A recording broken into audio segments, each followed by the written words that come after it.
Então, hoje nós daremos início à primeira aula da classificação didática para PNE.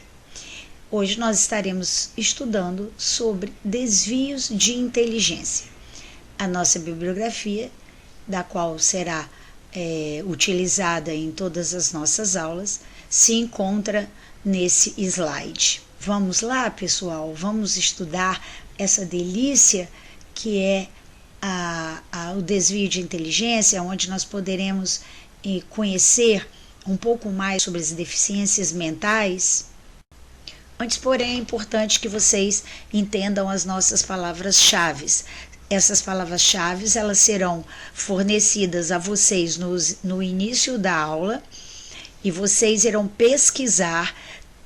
Durante o período todo que a aula for correndo, ela vai aparecer e vocês vão ouvir, entender e depois, numa folha escrita à mão, vocês vão me entregar na clínica, durante a clínica, falando sobre o que vocês entenderam, tanto da aula quanto da pesquisa que vocês fizeram além da aula. Vai valer para nota, é a C1 de vocês. Quem fizer todas as palavras-chave dentro de um padrão que eu estou pedindo, tira 10. Quem fizer algumas, vai ter uma nota. Quem não fizer nenhuma, vai ficar com 0. Então, fiquem atentos, porque as palavras-chave serão entregues na clínica seguinte, para que vocês tenham o tempo de fazer cada um o seu. Não quero cópia, não quero folhas iguais, eu corrijo folha por folha. Então, fiquem antenados. Então, as palavras-chave vocês vão encontrar tudo isso durante a aula. E depois vocês vão completar com pesquisa. Então, a primeira palavra-chave é indivíduo limítrofe, deficiente mental leve, deficiente mental moderado, deficiente mental severo, deficiente mental profundo. Segunda palavra-chave, para que é feito o teste do pezinho? Pesquise a respeito. Quero tudo o que vocês encontrarem a respeito. Fenilalanina, hiperbilirrubinemia. Fale sobre elas e o que elas ocasionam de complicado num bebê. Entregar na clínica do dia 14/9 e serão usadas junto com as demais para a C1. Então vamos lá. Desvio de inteligência. Quando eu falo em desvio, ele é sempre representado por uma variável, que poderá ser para mais ou para menos do que se convencionou ser normal. Desvio para mais, nós teremos as pessoas superdotadas. Desvios para menos, os deficientes mentais. E para que a gente possa calcular esse desvio, se é para mais ou se é para menos, nós temos que ter um coeficiente de inteligência, que é o que nós conhecemos chamado QI. E esse QI, ele nos é fornecido através de uma equação, que se chama equação de Burbach. Essa equação normalmente é feita por psicólogos, psiquiatras e neurologistas, e é passado para nós o resultado. O que é uma equação de Burbach? Como eu disse a vocês, o que nos interessa é o QI daquele indivíduo, para saber como atendê-lo, como abordá-lo em consultório. Então, o QI, segundo a equação de Burbach, significa a idade mental dividido pela idade cronológica vezes 100. E aí nós teremos, então, o coeficiente de inteligência desse indivíduo. Aqui um quadro ilustrativo, onde a gente tinha um paciente na FAESA, que ele tinha a idade mental de 5 anos e a idade cronológica de 28 anos. Então, o QI dele foi pegar a idade mental, que era isso, gente, não é a gente que faz. Eu estou orientando vocês para vocês entenderem como é que a pessoa chegou a dizer que o QI desse indivíduo era, sei lá, 35. Né? Como é que se descobre isso? É pegando a idade mental. Então, nesse caso, o paciente tinha 5, 6 anos. Através de testes, eles descobrem isso, né? Pergunta número, pergunta cor e assim vai. Dividido pela idade cronológica, que é a questão da idade mesmo, que no caso dele era 28 anos, vezes 100, então eu posso saber o QI desse indivíduo. Então, através dessa equação, os resultados serão transportados em valores numéricos, para que podemos classificar os desvios de inteligência em superdotados, pessoas normais, limítrofes e infradotados ou deficientes mentais, que é o que a gente vai estudar no nosso capítulo de hoje. Segundo a Associação Americana de Psiquiatria, a deficiência mental ou déficit intelectual é uma função intelectual geral subnormal, que se origina, gente, durante o período de desenvolvimento do sistema nervoso central e está associado à perda ou ao retardo do aprendizado, ou à perda ou o retardo do ajuste social. Esse é o conceito para deficiência mental, segundo a Associação Americana de Psiquiatria. E aí nós vamos ter o nosso quadrinho, estudando sobre os indivíduos de limítrofe a deficiente mental profundo. Então, o limítrofe tem um QI, aquela tabela, né, que aquela equação, chegou-se à conclusão que o limítrofe tem o QI variando de 68 a 83. O deficiente mental leve entre 52 a 67. O moderado entre 36 e 51. O severo entre 20 e 35. E o profundo inferior a 20. Então, o que nos faz perceber neste quadro que as pessoas que têm a maior quantidade, né, os normotípicos, os normais, estão numa tabela maior que 84 de QI. E os extremamente comprometidos com um QI inferior a 20. Então, vamos lá falar sobre cada um deles. Os indivíduos limítrofes, aqueles, né, que estão muito próximo ao normal, que tem o QI de 68 a 83, eles têm uma característica muito própria. Eles são educáveis e aprendizes. São aquelas crianças que provavelmente vocês conheceram quando entraram para a classe de alfabetização. Essas crianças, elas tinham mais dificuldade para aprender a ler, para aprender a somar, para entender uma história, e elas foram ficando mais atrasadas. Vocês foram passando de ano e essa criança um pouco mais atrasada. Por quê?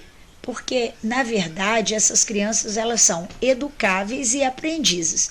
Elas são capazes de ler, escrever, calcular, porém, com uma leve dificuldade. E aprendendo, eles são capazes de apreender, quer dizer, são capazes de seguir no aprendizado. Então, a característica do indivíduo limítrofe, ele é educável e aprendiz. Já o deficiente mental leve, aí já é uma deficiência mental, já é um déficit intelectual. O indivíduo, ele não é mais educável, ele é treinável. Então, às vezes, um indivíduo com deficiência mental leve, ele é capaz de escrever, assinar o nome, porque ele vai ser treinado a escrever o próprio nome. Se a gente apresentar o nome dele é João da Silva, ele escreve João da Silva. Se você falar, escreve aí Silva João, ele não é capaz, porque ele tem uma deficiência mental leve e a característica da deficiência mental leve é que você não aprende, você só é treinável para aquilo. Então, são aquelas pessoas que trabalham empacotando, ensina a pessoa a empacotar, são aquelas pessoas que são colocadas para apertar parafusos, enfim, são coisas que são treináveis e capazes de realizar. O deficiente mental moderado a severo, ele é classificado de acordo com a capacidade dele realizar as atividades da vida diária, que são os AVDs. Ele apresenta essa dificuldade diferente. O moderado faz quase ou todas as atividades da vida diária. O severo faz algumas. Então vamos lá. Um deficiente mental moderado, ele não sabe ler, ele não sabe escrever, ele não é capaz de ser treinado para algumas atividades, mas ele é capaz de realizar atividades comuns da vida, como escovar o dente, pentear o cabelo, tomar banho, botar a roupa, calçar o sapato. Esse é o deficiente mental moderado. Sabe realizar praticamente todas as atividades da vida diária. O deficiente mental severo, ele realiza poucas atividades da vida diária, como escovar o dente, tomar o banho, vestir uma roupa que não precisa de muito detalhe. Então, ele faz poucas atividades. Então, a deficiência mental moderada e severa, ela se diferencia pela quantidade de atividades da vida diária que eles são capazes de fazer. O deficiente mental profundo é o indivíduo que tem um QI inferior a 20. Ele é totalmente dependente ou praticamente incapaz de realizar qualquer atividade da vida diária. Esse paciente é aquele que não tem normalmente controle esficteriano nem anal e que para a gente é um paciente muitas vezes até fácil, porque ele não tem reação, ele não chora, ele não empurra a mão, mas em compensação a gente não sabe o que está se passando no interior desse paciente. Então, o deficiente mental profundo é o paciente muito comprometido e que tem o QI inferior a 20. Conhecendo os tipos de deficiência, é interessante que a gente conheça a forma de abordá-los. Então, quando eu tenho um deficiente mental leve, eu não tenho muito problema, para abordar essa criança ou esse paciente, porque ele está numa linha muito próxima de aprendizado, de entendimento de um paciente normotípico. Ele não apresenta muita dificuldade. Ele precisa, muitas vezes, de um condicionamento psicológico ou de uma comunicação verbal e visual que o tranquilize durante o atendimento. O deficiente mental moderado a severo, a gente, além das técnicas que a gente usa, normalmente para o deficiente mental leve, nós vamos trabalhar também com a técnica verbal e tátil. Então, o toque é importante, os gestos são importantes, tranquiliza muito o paciente. E muitas vezes o atendimento com essas técnicas de um carinho, de uma brincadeira com as mãos, eu vou eliminar muito mais as fobias e os anseios do que propriamente alguns remédios como benzodiazepínicos utilizados para atendê-los. Esses pacientes, vocês vão ver em clínica, eles têm uma percepção muito grande do profissional que os atende. Eles entendem e conseguem distinguir perfeitamente quando eles são realmente queridos e bem tratados do que situações de falsidade. Então, eu sempre costumo dizer a vocês, prestem atenção, não fiquem fazendo bibibi, bobobó, coisinha de neném. Conversem com carinho, fale de dentro do coração de vocês, utilizem muito a conversa.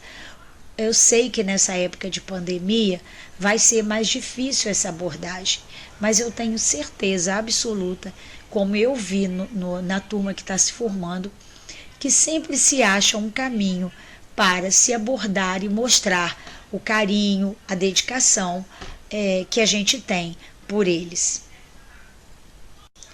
Na verdade, esse atendimento, como eu falei no slide acima, é um atendimento que você já consegue perceber que o paciente tem deficiência, que ele tem dificuldade de entender o propósito do atendimento e ele precisa de um apoio familiar.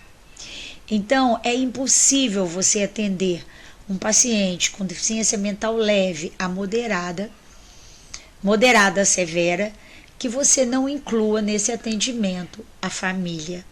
A família é fundamental nesse processo, por isso que nós mantemos esses pacientes, esses familiares junto durante o atendimento.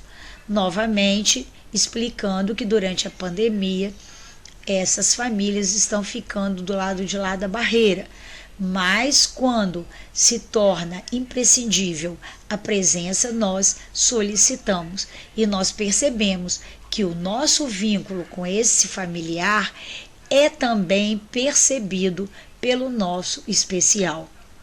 Então, vamos sempre ter essa boa ligação com a família.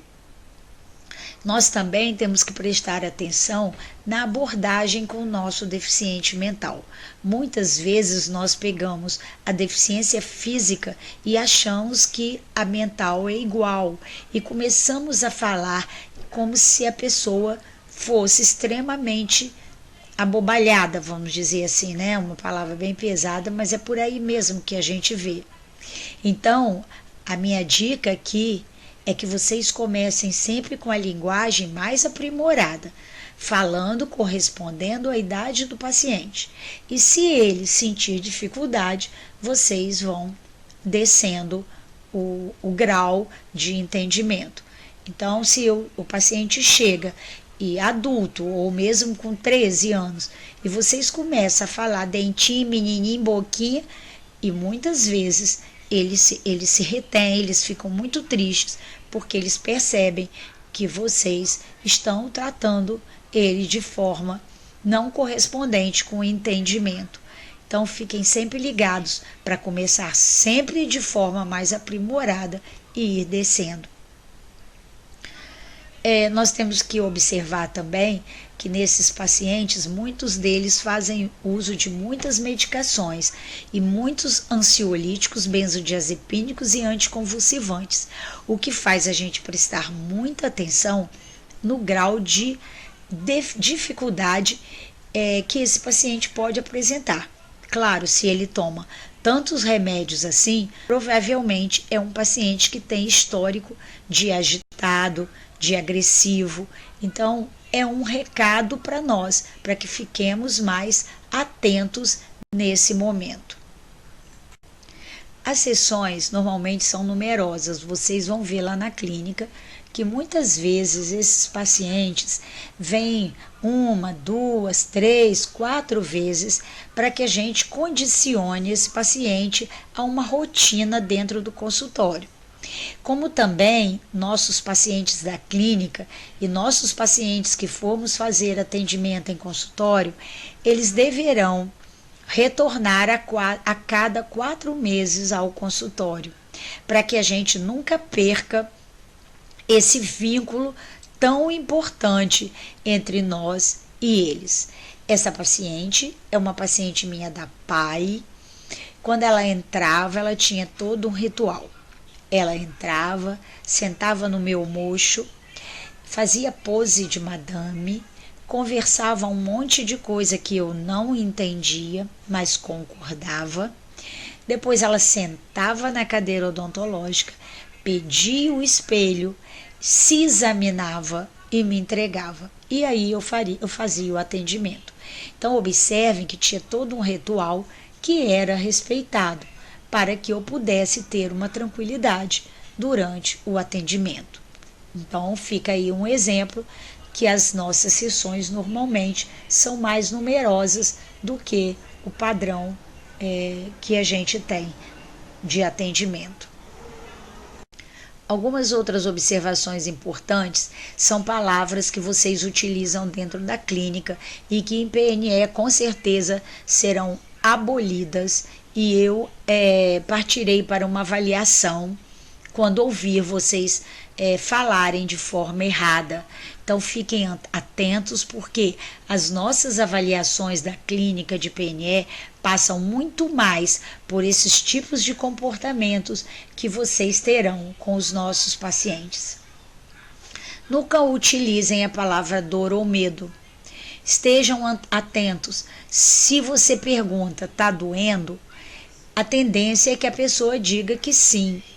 Se você diz não tenha medo, a pessoa vai ter medo. Por quê? Se eu não tenho situação de dor, para que eu vou usar essa palavra? Se eu não tenho nenhuma situação de medo, para que eu vou dizer que não precisa ter medo? Se vocês forem tirar sangue, né, no laboratório, e a moça disser para vocês, fiquem calmos, não precisa de ter medo. Você nem está pensando em ter medo, mas quando você ouve isso, você passa a ter medo. Né? Ou então, fique calmo, não vai doer. Você nem estava pensando que ia doer, mas quando alguém falou para você que não vai doer, você passou a sentir dor. Então, essas palavras são abolidas da clínica de PNE. Outra situação muito comum que eles relatam é que as roupas brancas costumam trazer lembranças ruins do passado, de internação ou coisas assim. Então, graças a Deus, lá na clínica a gente tem roupas coloridas, mas o dia que vocês estiverem de roupa branca, é interessante que vocês usem alguma coisa pendurada, né? Um desenho, uma coisa na roupa, para quebrar essa lembrança de roupa branca. Outra situação é vocês substituírem termos. Vamos lá fazer um raio-x. Se vocês perceberem que são pacientes que ainda não entendem o que é um raio-x, utilizem a palavra foto. A sonda exploradora podem utilizar para pacientes que não entenderão o que é uma sonda, pontinha que procura bichinho. Dor. Quando vocês precisarem de saber se está sentindo dor realmente, vocês não perguntem, você está sentindo dor aqui? Vocês perguntam, está uma cosquinha aqui? Tem alguma coisa incomodando? E aí sim, ele vai dizer, não, dói. Ele vai dizer, não você. Abridor de bocas, como vocês estão olhando na figura abaixo, a gente utiliza esse tipo de abridor na clínica. E aí, nós vamos utilizar para as crianças e para os pacientes com deficiência mental a palavra pirulito. Né? Vocês não vão dizer, eu vou colocar um pirulito docinho na sua boca. Não, eu vou colocar um pirulito de mentirinha que parece um pirulito de verdade. Porque se vocês falarem que vocês vão colocar um pirulito na boca sem dizer que é de mentirinha, a hora que eles segurarem o pirulito, que eles não sentirem o gosto, eles vão expulsar. Então, vocês têm que falar assim, a não ser pacientes muito comprometidos. Mas aqueles que têm um leve entendimento, vocês podem dizer, é um pirulito de mentirinha. A contenção, que é essa que vocês estão vendo na figura em azul, a gente usa para paralítico cerebral, a gente usa o termo coberta ou cobertorzinho para frio. Então, essas palavras terão que ser substituídas na nossa clínica diária.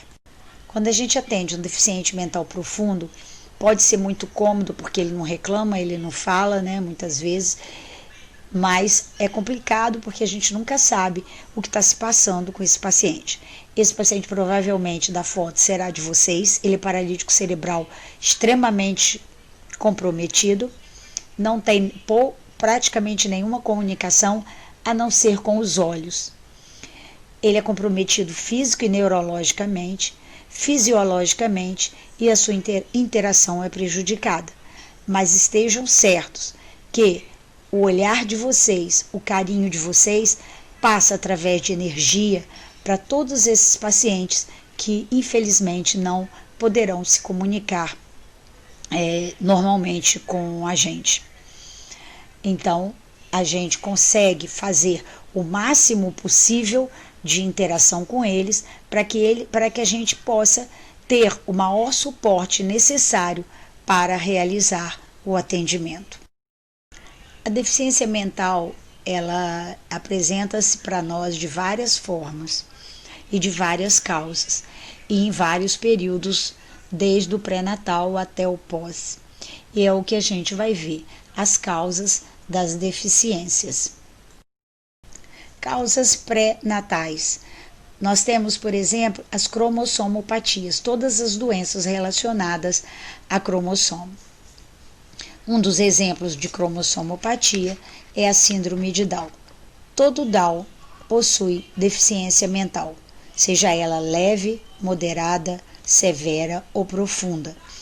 Então, algumas cromossomopatias, algumas não, a grande maioria, apresenta algum tipo de deficiência mental e é uma causa pré-natal. Outra causa pré-natal são os erros inatos do metabolismo. No caso da fenilcetonúria é um exemplo.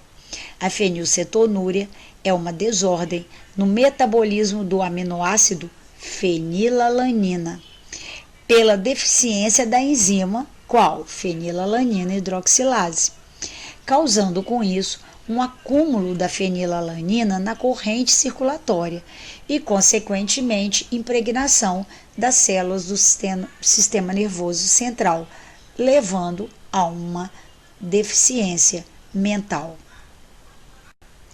Qual o quadro da fenilcetonúria?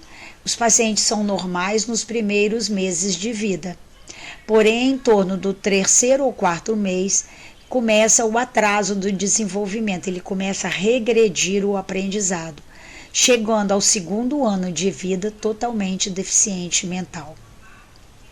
Porém, através do teste do pezinho, nós detectamos o nível de fenilalanina na corrente circulatória.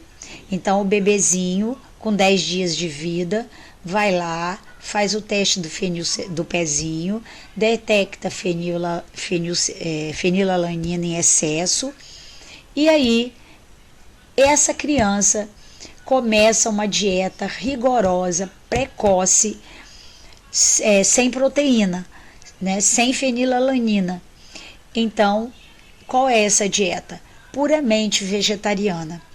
Então, existem fórmulas parecidas com leite, só composta de vegetais. E até os 14 anos, essa criança é alimentada somente com vegetais, de diferentes formas, porque hoje em dia até doce se faz dessa forma.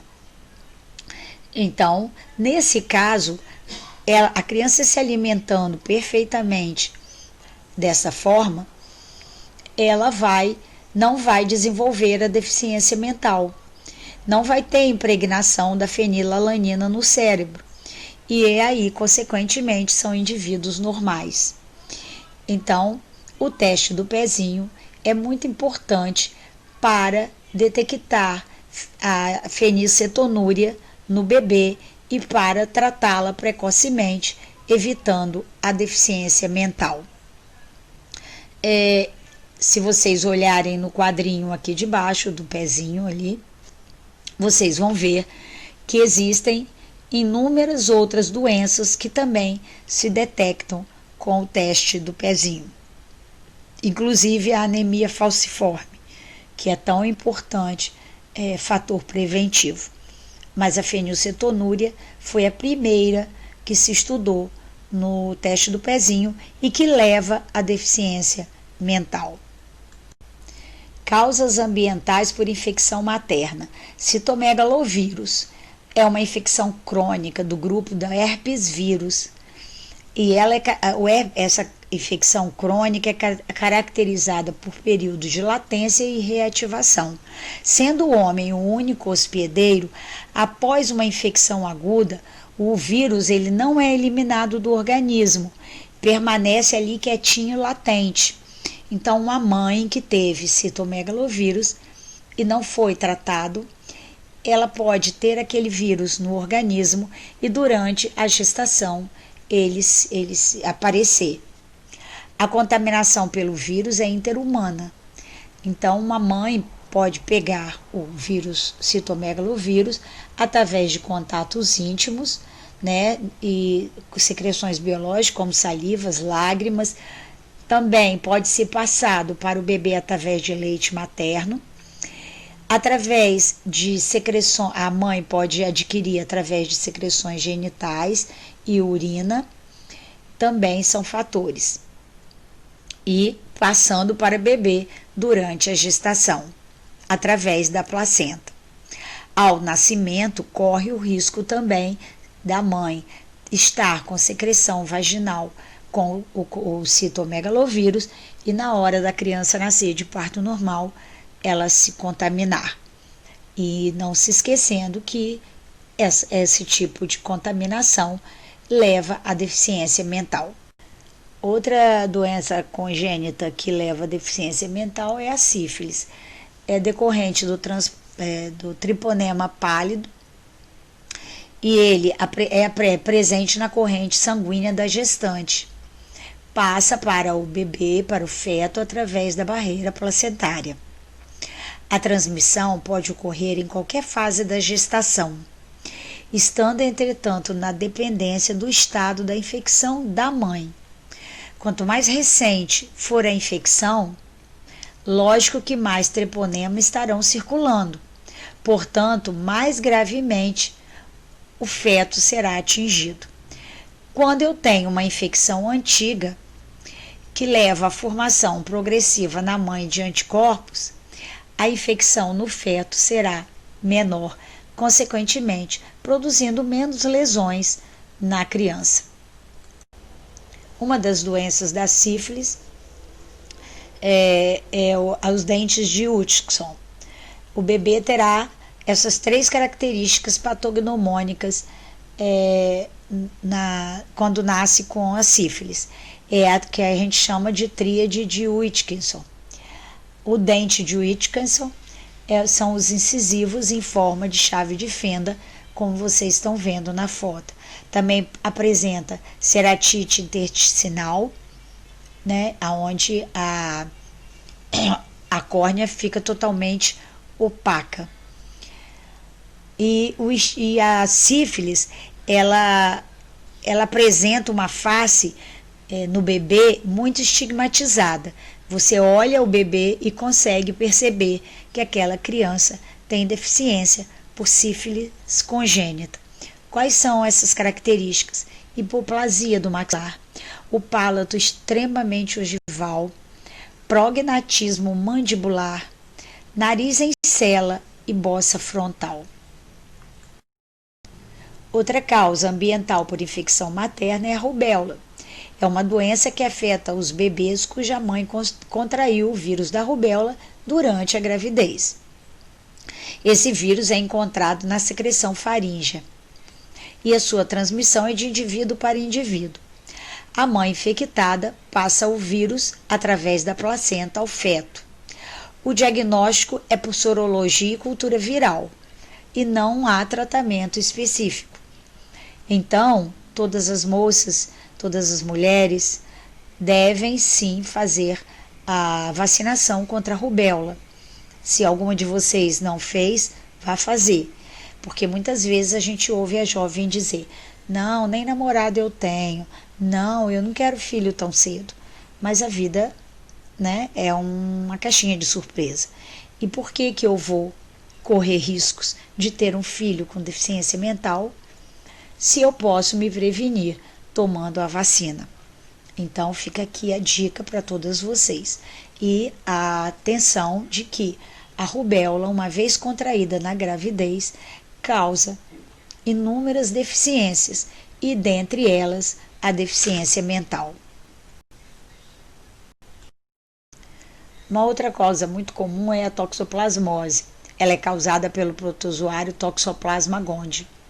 Ela é transmitida ao homem através das fezes de animais, porco, pombo, coelho, galinha, principalmente gatos.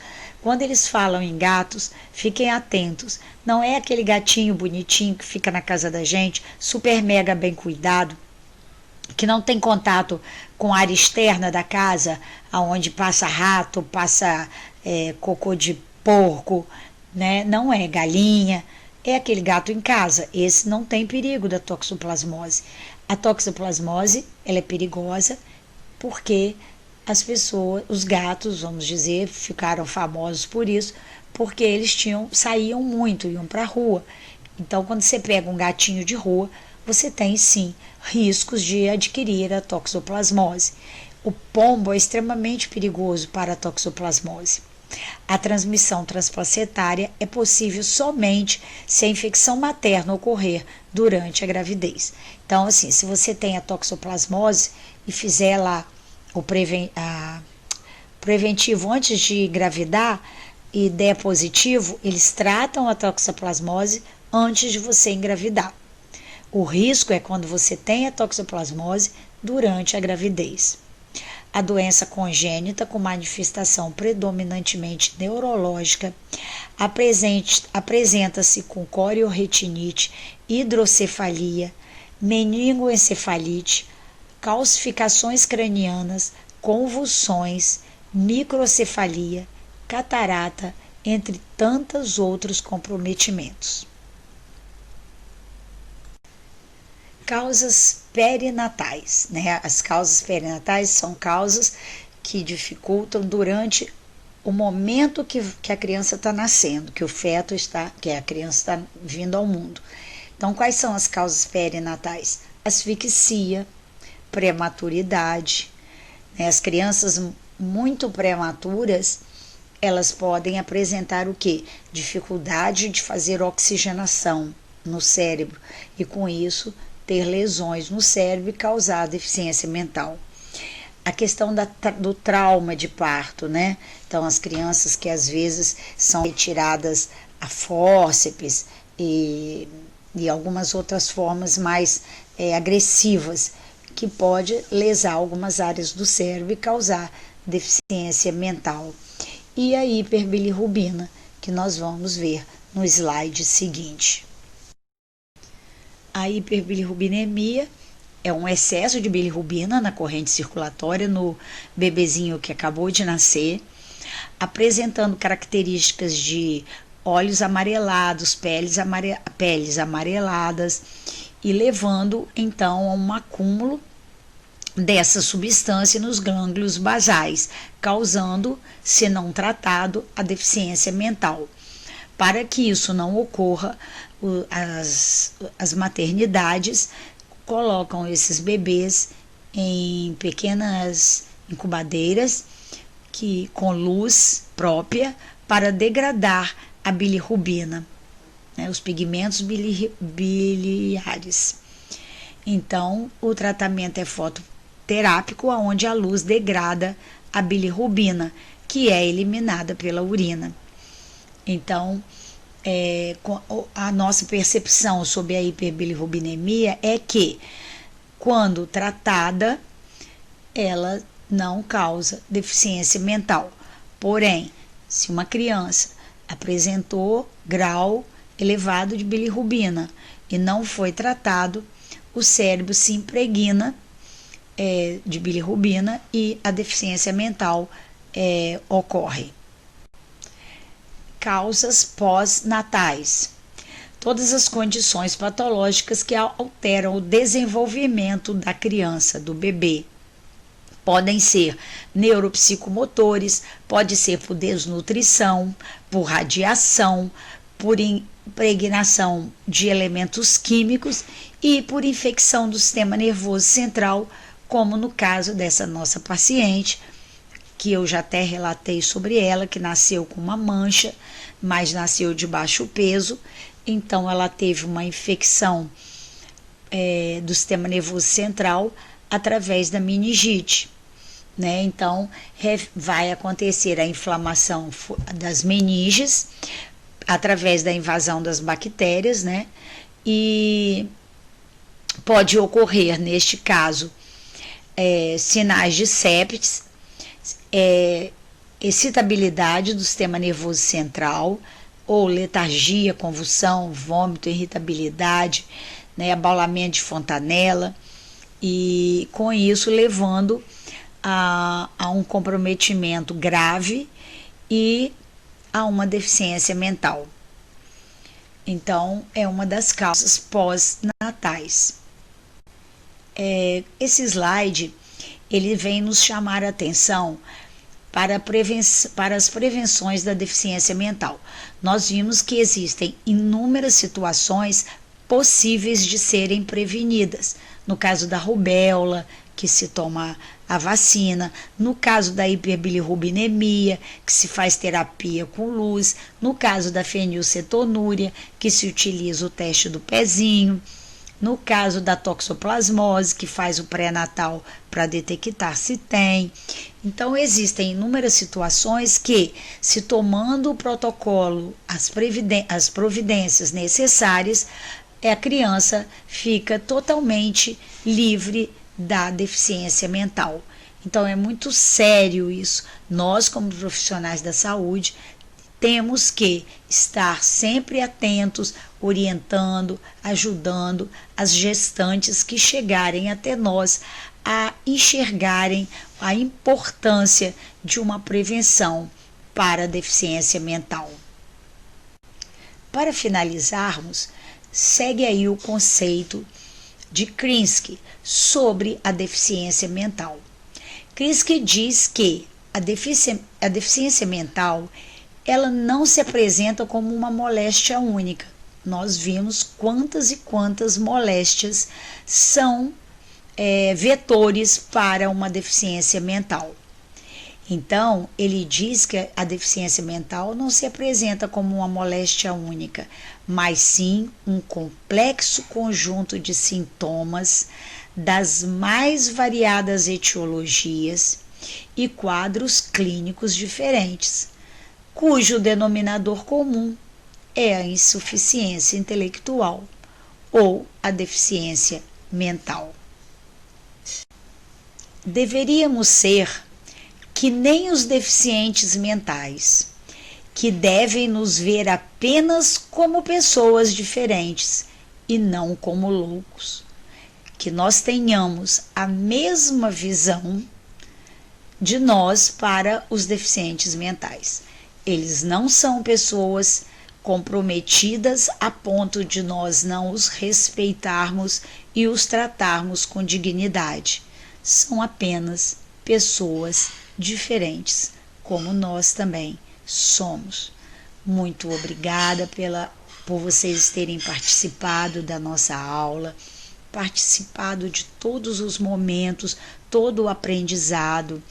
Isso nos dá a certeza de que vocês estarão trabalhando com eficiência, com técnica, com aprendizado científico e com respeito a todos aqueles que diferem de uma maneira ou de outra de nós.